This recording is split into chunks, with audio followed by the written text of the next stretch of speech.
Активистите се за гасовот, но не низ водно, порачуваат активистите од О2 коалицијата за чист воздух. Во денешната објава на нивната Facebook страна тие ја повикаа власта да не ги дискредитира нивните активности преку давање меѓуетничка конотација на нивниот отпор.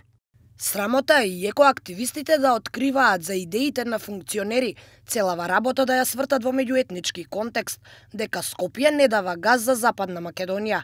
Тоа е малициозен малограѓански обид да се дискредитира искрената питома намера на граѓаните за зачувување на водно. Пишуваат активистите. Освен тоа, уште еднаш ги потсетија како градските, така и централните власти зошто градењето на водно мора да запре. Водно е парк шума, заштитено подрачје, регистрирано наследство кое сега државата го само негира. Водно не е место за градби, било какви. Водно не е само дрвна маса. Водно е ретко блиска природа до град. Водно е климатски регулатор, заштитник од порои, поплави, како на Скопска Црна Гора, и филтратор против отровни честички за убрзување смрт. Водно е водно и не се чепка. Заклучуваат од коалицијата. Меѓутоа, социјалните мрежи и денеска вријат од коментари од како корисниците споделија снимки на кои може да се забележи градежна механизација која ја касапи планината. Граѓани на Скопје, од денес планината Водно веќе не е иста. Демолиран е сртот кај Белкамен. Штетата е непроценлива. Тоа повеќе не може никако да се санира. Ова се дел од реакциите, а следуваа и низа коментари.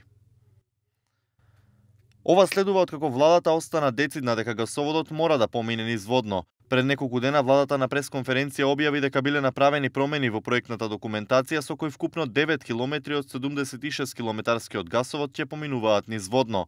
Ова наводно било направено по реакциите на граѓанските организации. Со ова жртвуваме 0,07 пошумено подрачје од вкупната шума на Водно, за да ја зачуваме и унапредиме природата и животинскиот свет на 25.713 км квадратни, колку што е територијата на Република Македонија. Дополнително, градоначалникот на Скопје најави дека од предпријатието Македонски енергетски ресурси ќе се обезбедат околу 700.000 евра за пошумување на планината, како компензација за уништената дрвна маса.